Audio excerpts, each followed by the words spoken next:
Der er startlag. Ja, hej så, og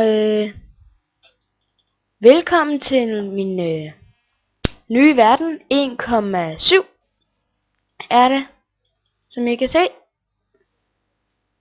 Jeg har tjekket lidt de nye ting og sådan noget. Der er nogle nye træer, og ja, der er nogle nye træer, og så kan du lave en netherportal og alt muligt sindssygt stort og sådan noget. Ja, det ja, så jeg har sgu tjekket det hele, og så er jeg bare lige startet en let's play her. Sådan nogle blomster vil jeg gerne have. De er pæne. De er rigtig, rigtig pæne, synes jeg. Hvor er det flotte. Nej, vi starter jo et dejligt sted. Hold da kæft. Der kører. Ej, der kører. 2 sekunder. Wap. Så. Wow. Shut the fuck up. Shut the fuck out. Ej. Men hold kæft. Der er bare over det hele. De er bare misundelige. De gider bare ikke at have. Tager deres blomster. Det gør jeg bare alligevel. Det skal de ikke bestemme. Det gør jeg. Jeg gør hvad der passer mig. Inventory V. Nå. Wop. Hold da kæft, at man kører. Okay, men ja. Vi tager den jo bare stille og roligt. Og jeg tror ikke det bliver en super lang episode i dag, fordi at jeg er jo ny på YouTube. Nå jo, lol, jeg spidser. Jeg er blevet spidser. Det er sjovt. Nå, ej. Jeg spiller ikke med texture pack, har jeg lige lagt mærke til selv. Det er lang tid siden jeg spillede Minecraft, fordi jeg lige købt GTA 5 og sådan noget. Failer det der? Nej, jo, det failer sgu lidt. Det der plejer sgu da at hænge på hver. Nå, det var godt nok mærkeligt. Nå, jeg har spillet lidt GTA 5 og sådan noget, så der har været lidt tid imellem videoerne og sådan noget, men nu skal jeg ikke lave videoer. Nej, det gør jeg heller ikke, fordi så meget videoer laver jeg fandme heller ikke. Så I skal ikke prøve jeg laver fucking flere videoer end dig. Ja, jeg ved godt, jeg er ny på YouTube, men derfor behøver jeg ikke at fuck mig i røven, vel? Altså. Men det håber jeg heller ikke gør, fordi jeg heller ikke får nogen kommentarer. I må sgu gerne begynde at se mine videoer, det vil jeg blive. Det er flot. Og jeg er lidt snottet. Lækkert. Dum. Hold kæft, mand, der er fandme meget, mand. Hvid okse og what? Lyserød tulipan, orange tulipan, rød tulipan, hvid tulipan. Der er godt nok mange tulipaner. Okay. Ja, ko. Hold din kæft, den skal dø. Woohoo!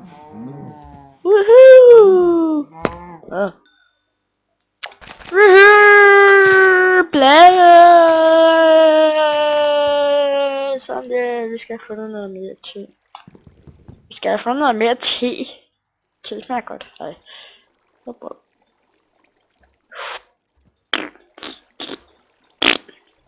Det kom ud af røven. Ups. Nu er jeg skidt på jorden. Alt var ulækkert.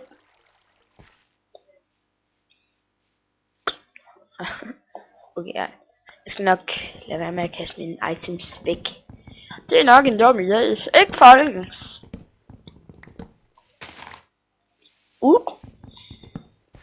Så kan I se min FPS deroppe. Der. Okay.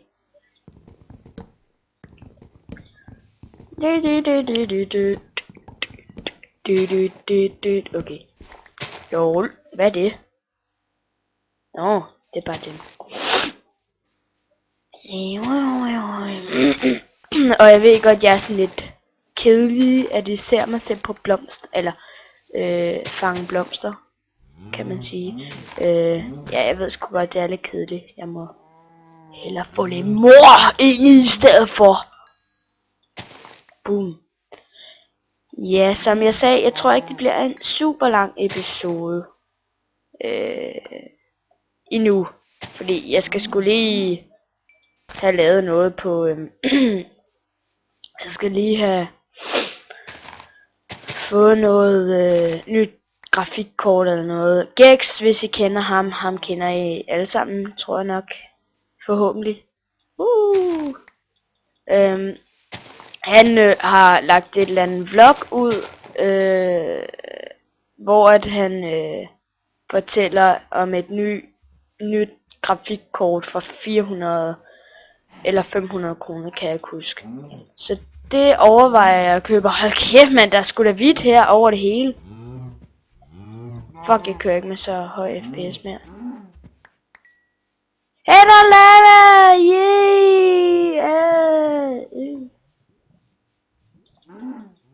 Så.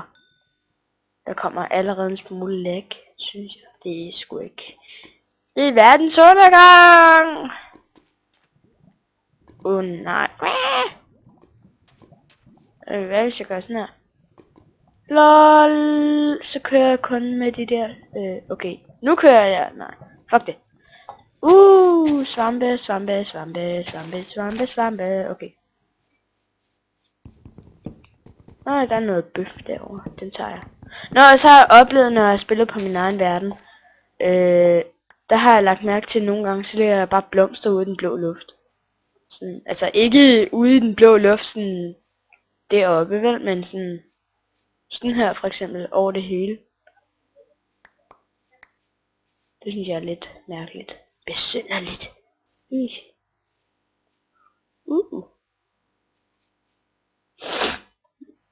Undskyld, hvis min stemme ikke... nej. Undskyld, hvis min stemme ikke er så god. Det er jeg sgu ked af. Oh my god, jeg har ikke så høj FPS.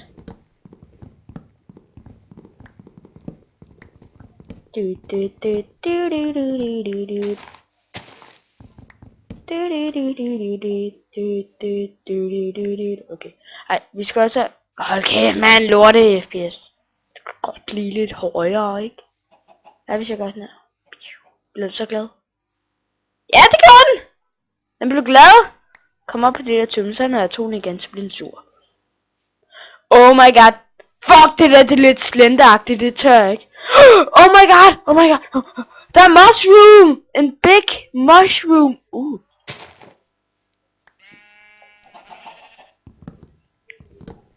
Det. Yay! Jeg får små mushrooms ud af det. Wee. Det der, det er altså lidt slenderagtigt. Det er mørke egetræer. Det tør jeg sgu ikke. Jeg tror jeg flygter, fordi Slender han kommer. Det er sjovt. Jeg hugger sgu lige noget. Tør jeg? Er det ikke noget med? Er det ikke noget med, hvis jeg slår den? Hvis jeg slår lortet?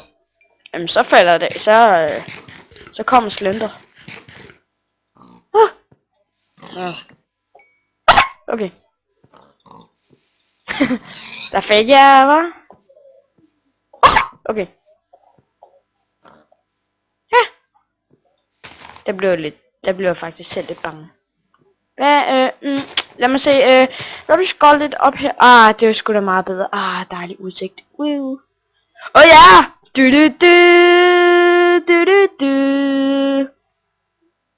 Der er grise.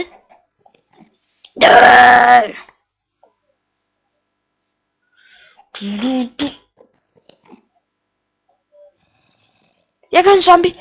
Oh my god. En endermand. Jeg hørte en endermand, helt seriøst. Hvad skete der? Hvorfor kan jeg høre en endermand? Nå.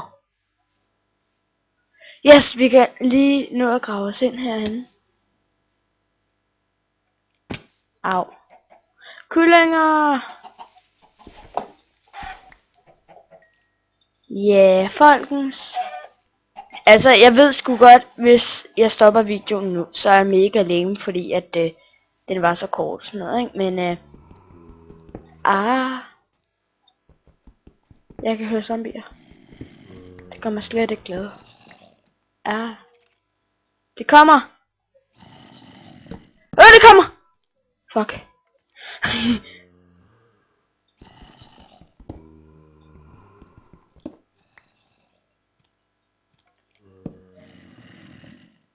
Nej, hvad fanden der? Jo.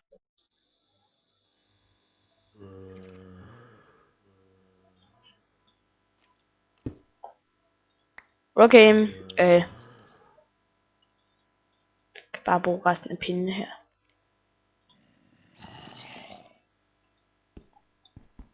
Jeg hører et skelet. Sådan gå. Det er ikke lige verdens rareste lyd, vel? Et kul! Det må vi skulle leve med. Walla walla. Hold da kæft. Så. Jeg er sulten.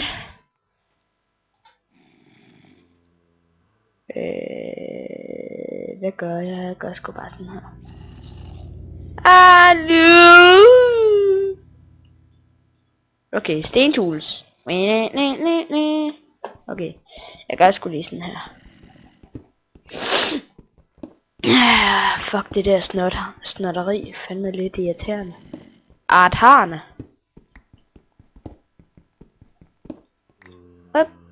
Wop. Skal jeg egentlig så ikke gøre sådan her, så det ser lidt sejere ud.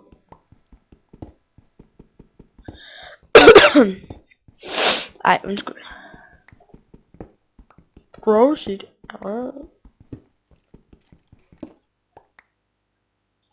Jeg skruer lidt synsfald. Okay. Lyd og musik. Sådan der. Og så hver blokke. Det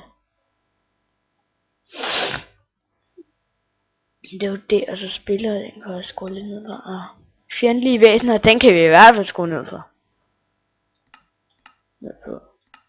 Okay. Oh my god, den der sagde bare lige i hovedet på mig.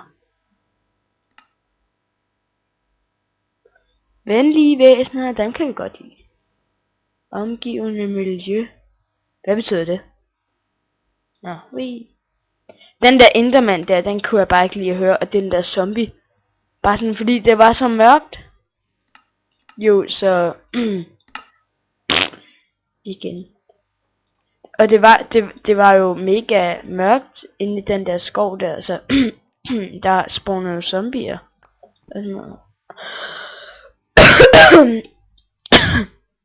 Ej, undskyld. Det er jeg ked af. Hov. Det smagte sgu godt. Nu kan du godt lave lidt mere, ikke? Nom. Ingen tager mig nu, vel? Nej, ingen tager mig nu.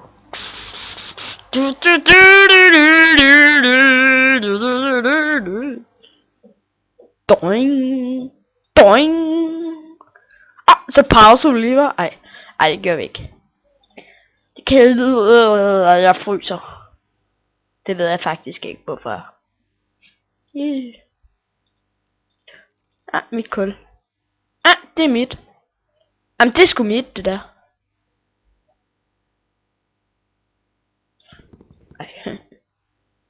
Hvorfor nakkede jeg ikke nogen for? Okay. Kan ikke. Tør jeg gå ud og lægge en dør? Nej, jeg gør sådan her.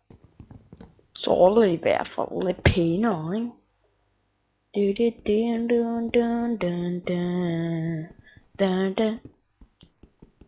Hvad? Det er en zombie. kan lige høre det. Oh my god. Ja, det er det. Den er bare langt væk. Ej, har I prøvet, folkens derude, har I prøvet, hvor at man lige præcis bare hører sådan en som sådan, mega langt væk, ikke? Og så lige bagefter, man hører den, ikke? Så hører man en zombie lige bag ved en. Det hader jeg. Virkelig. Yeah. Hold kæft, zombie. Jeg hader også dig. Ja, yeah, så hold dig væk, ikke? Så fucking dum, mand. Ingen hjerne.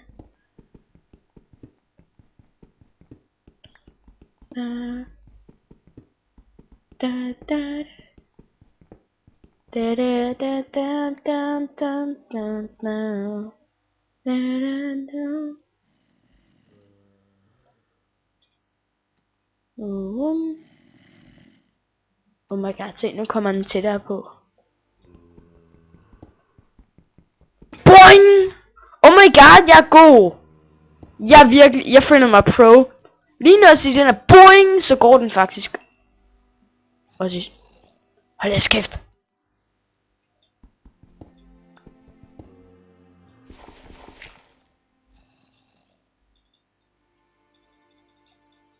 I kill you!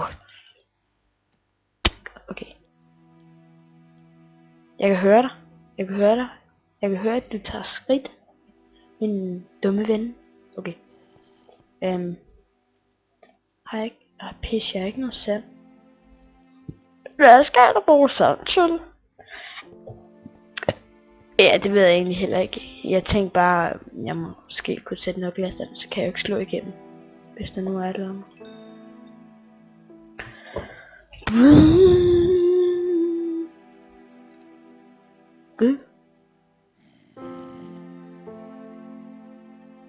Ingen tager mig. Ingen tager mig! Okay. Okay, folkens. I tager mig fandme heller ikke. Se. Nej! Fuck. Her. Fint nok. Nej! Pis.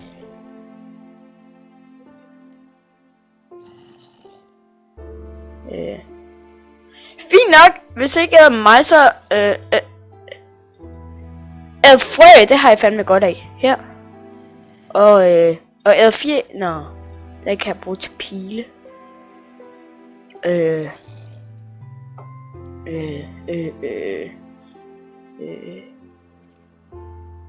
en pind. Det kan I måske godt have lidt godt af. Mælkebøtter. Den anden æder jeg selv. Okay, så skidt da. Okay. LOL, det er blækvart.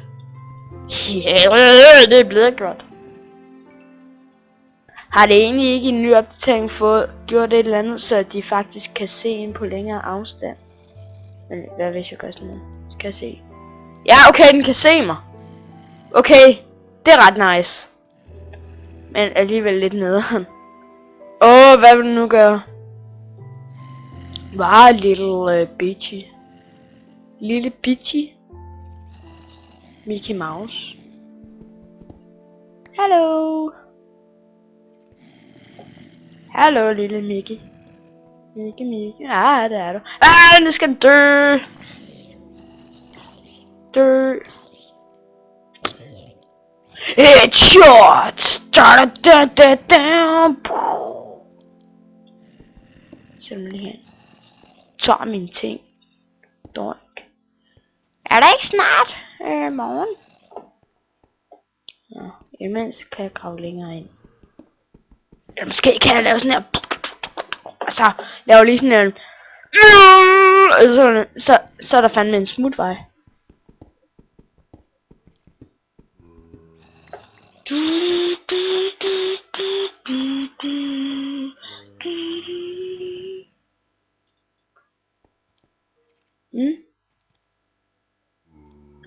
XP.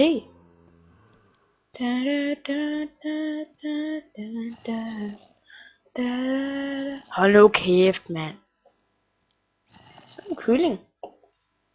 Jeg kan lige så godt lave en kiste her. Til alle mine fine blomster.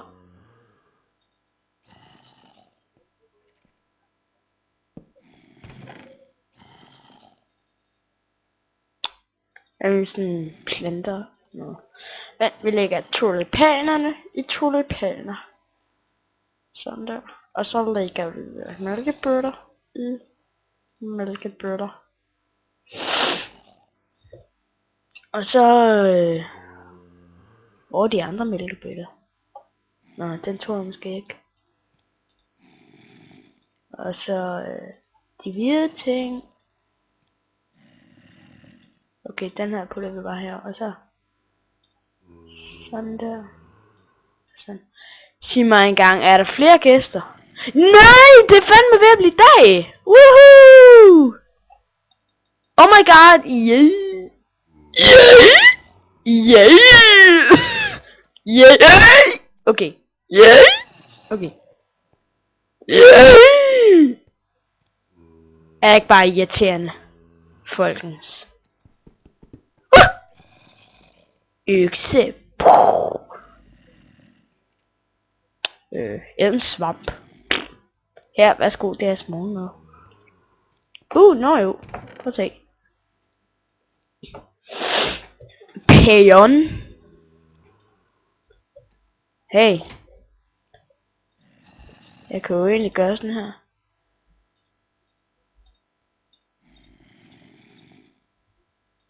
Tada! Okay. Jeg har godt nok ikke flere af de der andre ting, men nå. Vi gør bare sådan her. Og så sådan her. Og så blokkene her. Okay, jeg ved godt, jeg er alt for perfektionistisk.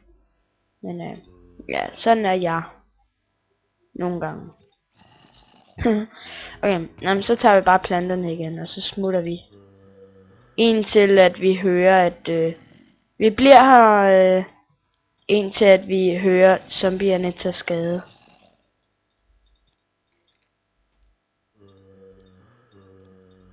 Okay. Der er 3 zombier derude, tror jeg. Det er ret shit. Så er vi sgu da dem, der smuttede, mand. Der var lidt kylling i. Hvorfor brugte jeg egentlig ikke bare en økse lige der til det? Eller det er jo ikke helt morgen, faktisk. Jeg tjekker lige.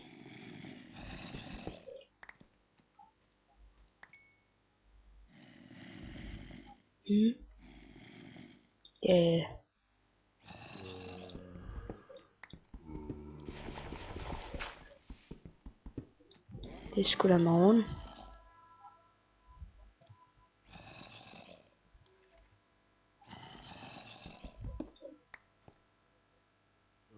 Ja, okay, det er dag.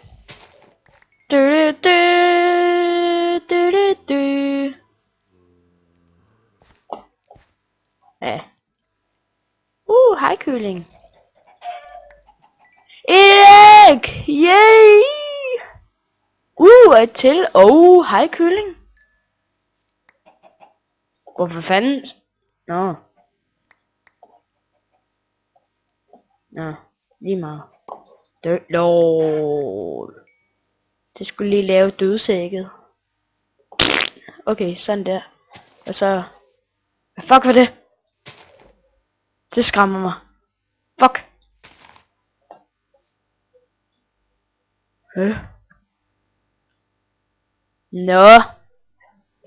Nå venner. Ja, det her. Der er kul. Der er grotte. Nå.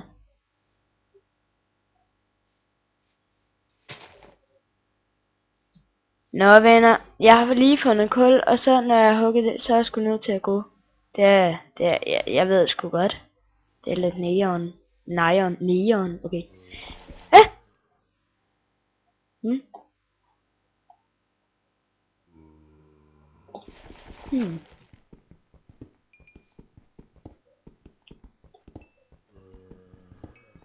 Okay, jeg skruer lige lidt mere ned for den der.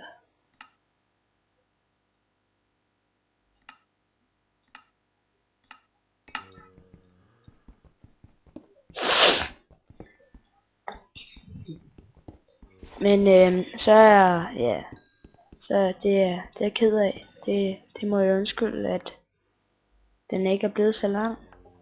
Men det skal nok blive længere, og det her, det var også bare lige en startepisode. Hvorfor er det egentlig helt mørkt derovre?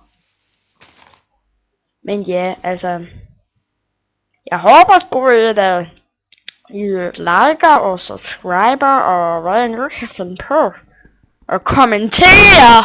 Det må I sgu godt! Jeg må godt kommentere på de to andre videoer, som jeg har lagt ud på min kanal. Men når den her episode bliver gammel, eller video bliver gammel, så kan det jo godt være, at der ligger noget...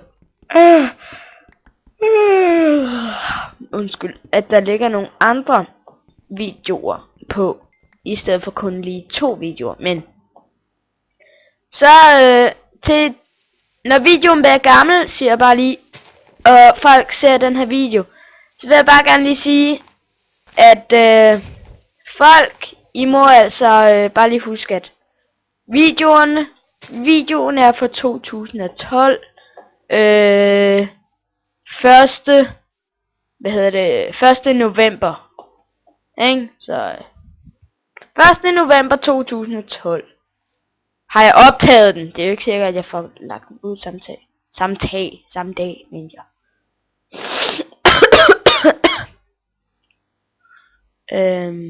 Yeah. Okay, ja, jeg er nødt til at gå. Jeg begynder at lægge. Okay. Men så tusind tak fordi I så med. Og husk nu at subscribe og like og og være raske.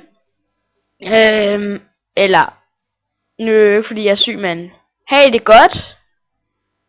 Se, det er det jeg mener. Nu ligger der et eller andet blomst der. Se, hvad fanden, altså. Hvem æder dem op, hvem æder dem, og så kaster dem op, altså. Se, altså, det er fandme mærkeligt, ikke? Nå. Men så vil jeg da bare sige, tusind tak fordi I så med. Ja. Husk nu, det. Ja. Nå, men vi ses!